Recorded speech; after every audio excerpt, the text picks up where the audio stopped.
feeling so small. Watch the clock ticking off the wall. But tonight I'm letting it go. Spend my coin for sure.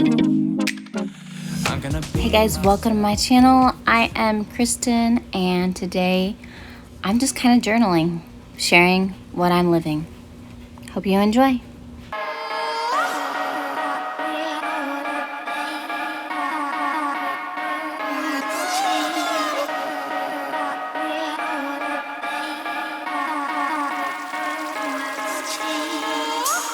Okay, I realized I never gave you guys a house tour. It's gonna be really quick. This is my kitchen. I'm in an apartment, 3-bedroom. This is entrance. Nothing fancy, but it works. This is the living room, hallway, washer, dryer. Boop. This is where Jaren and Kaden sleep.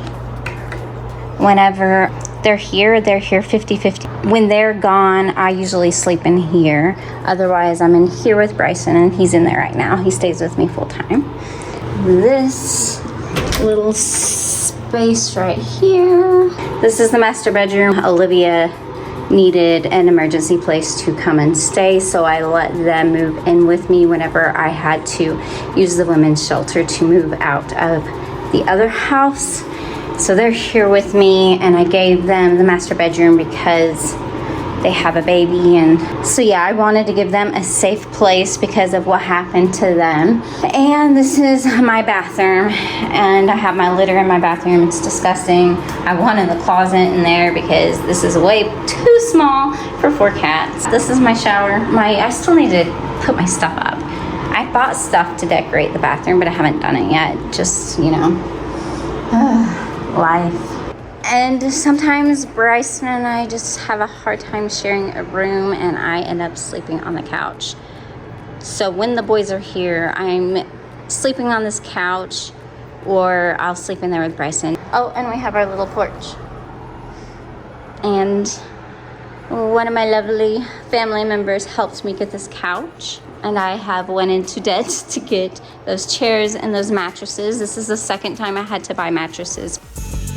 I've been to myself, just me lately. I don't need a lot, no. Just me and the fam, few friends ain't playing, I don't speak a lot.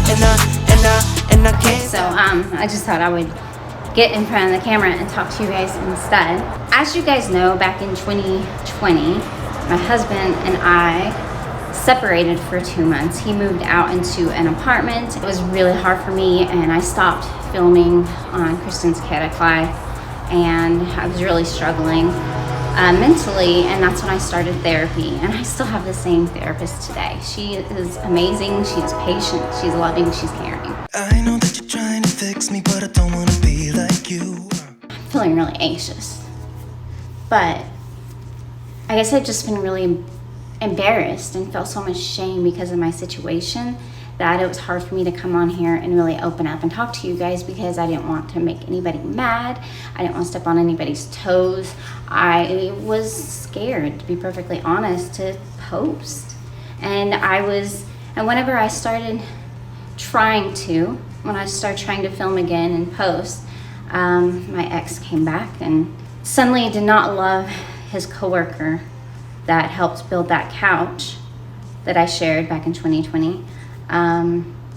Suddenly he didn't love her as much as during that time he had told me that, and I'm not trying to come here and spill the beans. It's just, you know, I was here sharing my story, my life of being a Mormon mom with 5 kids and trying to keep up with cleaning and chores and stuff like that. And I could never understand why I could never thrive, why I could never post consistently, why I was always struggling mentally. And when that whole ordeal happened, and I basically got embarrassed and shamed here on my business I was creating for me, the one and only thing that I finally started doing for me, because cleaning was the only thing I had time to do. The only thing. I started it whenever, my twins were like 2 and Jaren was 4. So I was, Olivia was I don't know. The mathing isn't mathing right now. Here's to the good days, here's to the sorrows. If this is a mistake, I know about tomorrow. Oh my gosh, it was my psychiatrist's office last appointment 2 weeks ago. I left in a very dysregulated way and embarrassed myself, and told her that I wasn't sure if I was coming back, and yeah, I'm definitely going back. I've done that to my therapist many times too, because I have a hard time trusting people and letting people in. So it's taken me a long time it's just taken a long time for me for this healing process. So anyways, he came back and wanted to fix the family, make it work. I hated the 50-50 because my boys were struggling. Something fierce. And we weren't okay. So, I didn't even mean to get back together with him necessarily, but somehow he ended up back in the house. And we ended up, I was like, okay, well, he's back. We're going to make this work. I have the boys full time. We're okay. Then the next year or so is a big blur because I'm learning boundaries, and we're not going to talk about that right now.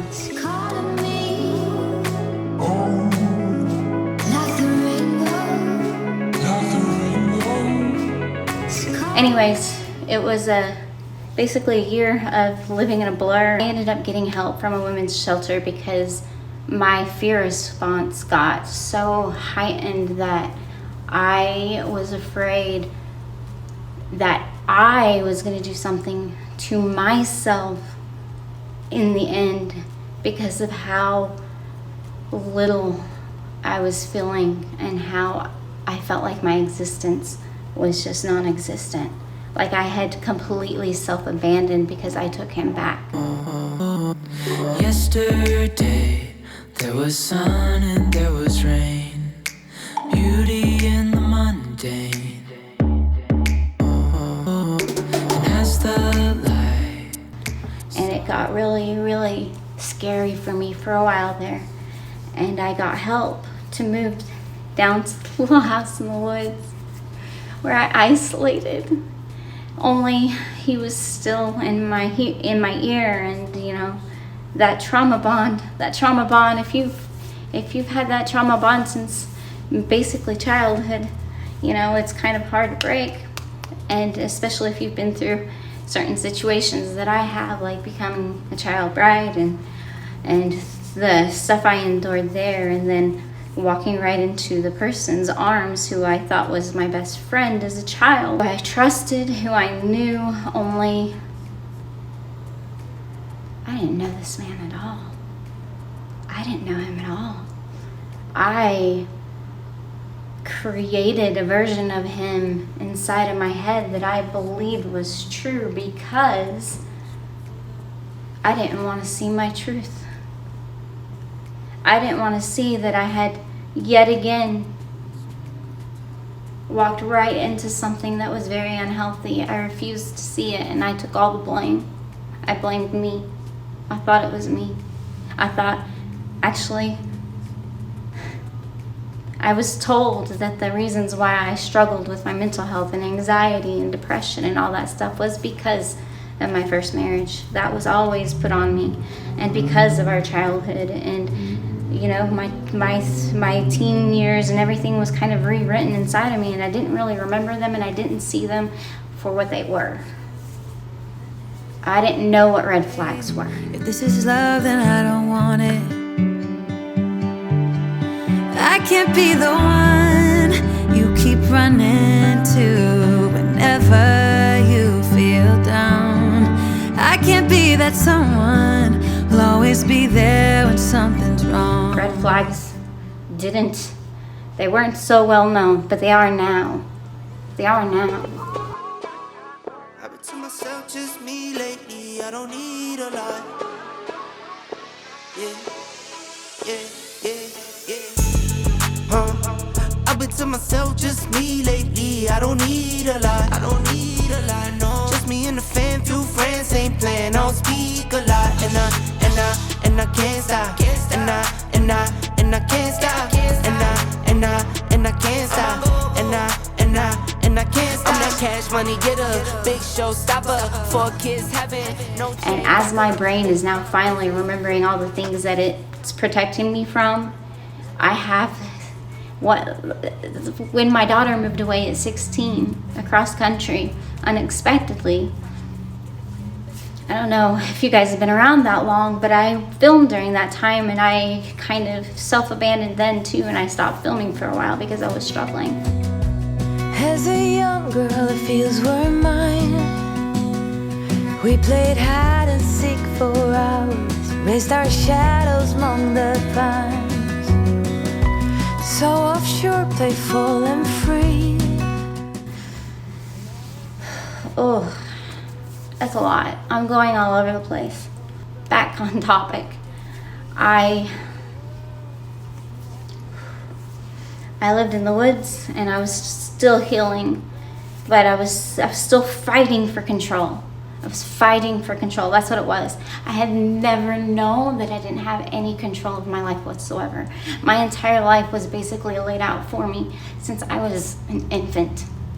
I had no control because I didn't understand what people pleasing and fawning truly is. And I feel like so many of us don't, and that's why I want to share. That's why I want to share, because I feel like so many of us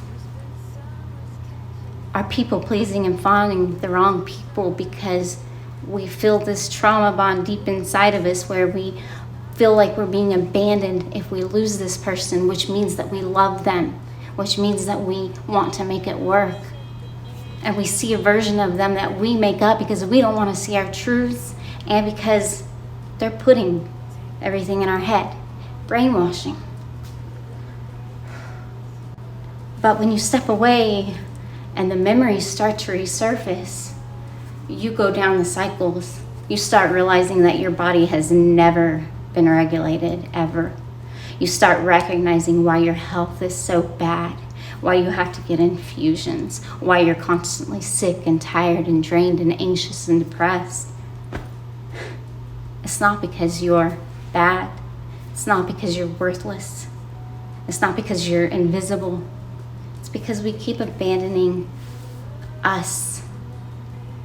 Because we think that their silent treatment, which triggers the abandonment inside of us, is the neglect of them seeing us and understanding us and valuing us. But no, we're abandoning us when we give them that control. We gotta fight for control. I know that you are having trouble believing right now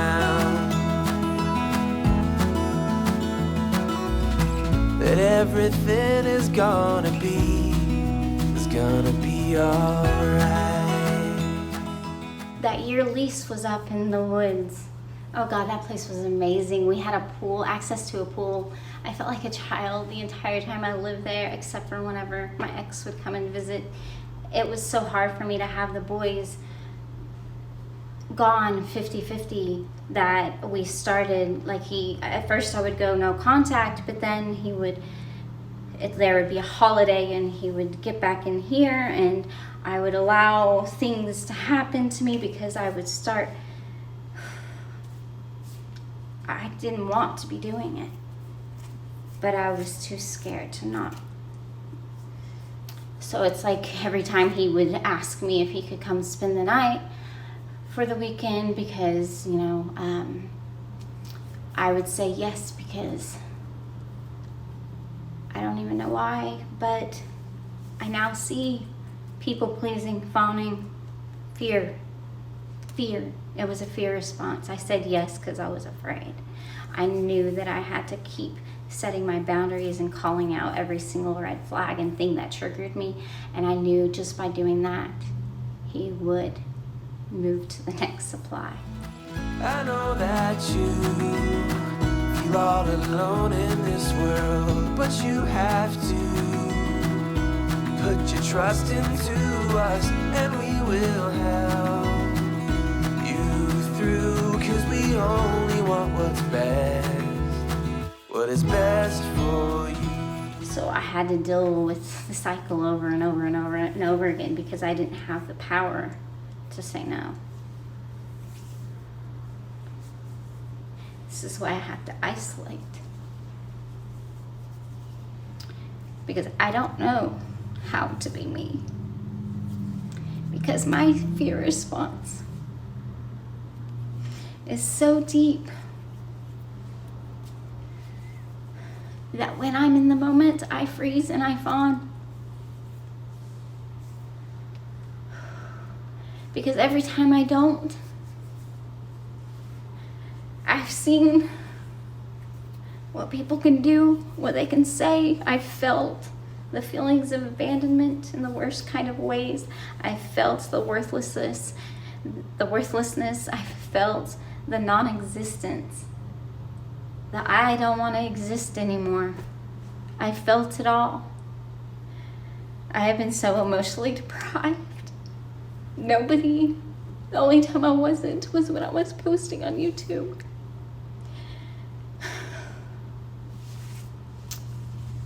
But he was keeping me from here.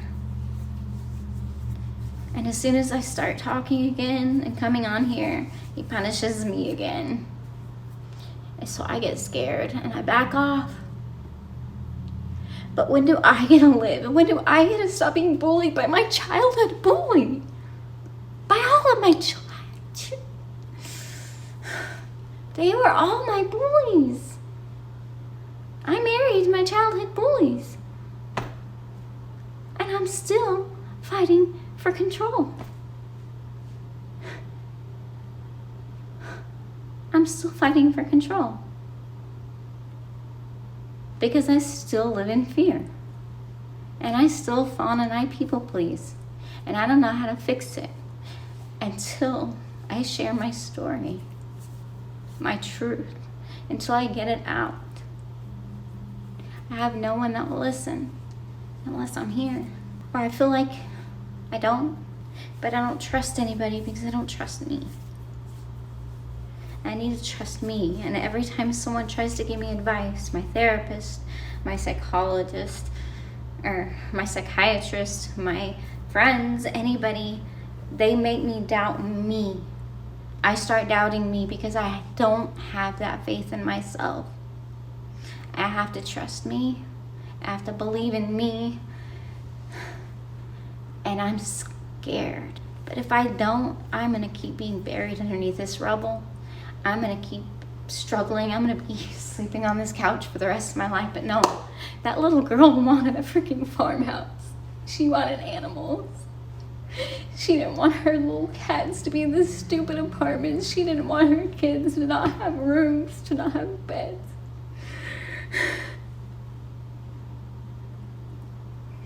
I have nothing. Their toys there. I have nothing. I left with nothing. And the last time I moved into the house for 3 months, and he sent me down the whole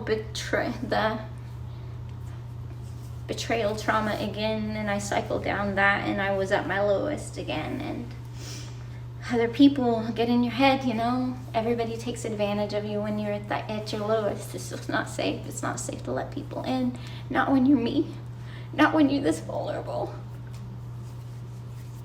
Because I don't know how to believe in me. So I need to listen to myself, and I need to listen to my own advice. And I need to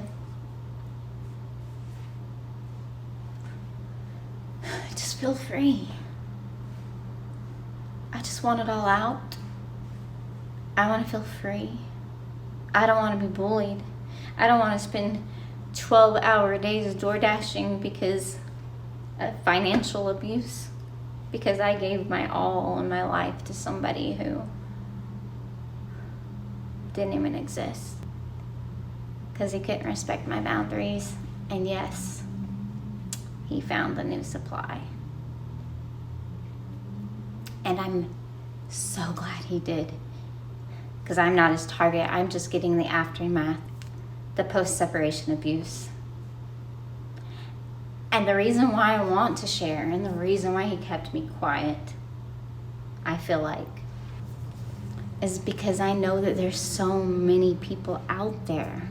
Like, I don't want to come on here and be mean and vindictive and call out to my abuser or whatever, but I was sharing my life on here. It was my only outlet.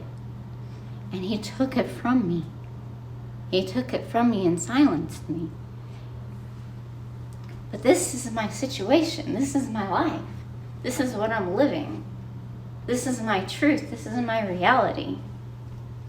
So what am I supposed to do? Stay away from my business to protect him? To protect him? How can I do that? Why is that fair? Why is that fair? Why is that fair? That I have to give up my dreams and my goals to keep him protected. So his new supply doesn't know what I lived. So she doesn't see me. You call me a saint, but you know I'm a stranger, all willing and able to do what you want. You think I'm a thinker, but I'm just a singer, all messy and pretty, just making believe. Boy, I'm falling, I'm falling, I'm falling, I'm falling, I'm falling down to obscurity. Don't let me ever be this alone. I'm falling, I'm falling, I'm falling, I'm falling, I'm falling. Shouldn't be trusting me, I could be making it all up, you know. Out of control, you don't know me. I'm a danger to myself. Trying to regulate my anxiety just got like super heightened, and I'm trying to calm it down. I'm trying to get back to focusing the cleaning because it relaxes me actually. Instead of just taking my mind elsewhere, I want to stay focused on the task that I was on. So I'm going to try to calm this anxiety instead of let it get the best of me, this fear, this anxiety that just pops up sometimes, and finish what I was doing. And hopefully it'll help calm my body down. I'm gonna put some music on because it usually calms me, and just dancing, letting the anxiety, the emotions out of my body. I think that's why I put on the music and I start dancing, because it genuinely helps me to regulate, to just get ridiculous movements out of my body. It's stored trauma that is deeply rooted into me, and if I just move my body and do something, it comes out, and then I can regulate, and then I can go grocery shopping. Because right now my anxiety is so heightened that I don't feel like I could go to the store. I would start feeling very panicky, and that keeps me home. So I have to calm it. I have to get my chores done so I can feel proud of myself, and then I can go grocery shopping. Then I can go get the boys and prepare them for the next 4 nights and 4th of July. Woo! Anyways, I want to be excited about that. So I think we can watch fireworks from our porch, but I'm not sure yet. All right, that was good. I ordered Bryson food, but not myself some. But he didn't want his rice, so I doctored it up because his rice is usually kind of plain. But I made myself eat, so I took care of myself, so I can finish all the chores I need to do. Gotta finish trying to clean up in here in the fridge. We'll see if it happens. I'm gonna see if I can get the boys at 5. So yeah, I got 4 hours before that, and I still need to go grocery shopping. Anyways, so much to do. Every time I decide I want to make a YouTube video and I come on here, I feel so much toxic shame at my situation, because this isn't the life that I thought I was gonna have. 20 years into this marriage, and me giving my time and effort and energy and talents and abilities and everything to someone. My whole entire life I devoted to someone, and now they're just watching me drown, and they're okay with it. They're okay with it. Twice I had to leave my home that I was still living in, but he came back. He moved out. After that whole situation with the couch, he moved out. And then I started posting on YouTube again, and he decided to come back and made all these promises, and it was a very traumatic experience for me. And then then 2 times he made me move away from that house with literally nothing. And 2 times I've had to replace furniture and go into debt doing so that my children could feel like they have a normal life at the places I had to go. I had to get a co-signer to move into this apartment that is way too expensive that I can't afford. And now he's made it to where I can't even pay my rent. Like, what am I supposed to do? I gave everything to this person and he's letting me drown. So why? He can have a lawyer for our divorce and I can't? I'm running out of time. I'm losing everything. This is as good a day as any to start the rebuilding of life. The roads that lay open are many when the old one's gone under the knife. And I can feel the sun on my skin. I'm so sorry. I know my last several videos have been so very dysregulated, but that's because that's how I stay. I stay in a dysregulated way, and I'm drowning, and it's like my head is just being shoved under the water. And I don't know what else to do other than to come back to the business that I loved, that I was creating for me, where I was making friends, where I was finally finding an outlet because I had been isolated for so many years and I had 5 kids and I was alone. I was so alone. So I created YouTube because I needed an out. That's why I created YouTube. I needed an out. And I thought I could do it. I believed in myself. But through the years, and when he tried to take over my channel by bringing in all that furniture that they were making together, I'm so sorry. This is a lot. And I'm genuinely not trying to, I'm not doing this to be mean. It's just, what am I supposed to say? Like, look, this is me today, but you guys saw what I had before. Like, I was decorating for the seasons. But now I'm terrified I'm not gonna have a home for my boys, and he has a lawyer, and he's making sure that I don't. And I don't know what to do other than to come back. Sorry, I'm trying to dysregulate. But I feel like I've been pushed to this at this point, or I'm gonna completely fail myself. And I don't want to do that anymore for him. I just want to come back to YouTube, and I don't want to feel this self-hatred and self-blame and this toxic shame, because I do want to come back. I love being here. I'm trying so hard, but I'm drowning. And I didn't want you guys to see what I was living because I was embarrassed. But it just feels like I'm losing everything. And I don't know what else to do.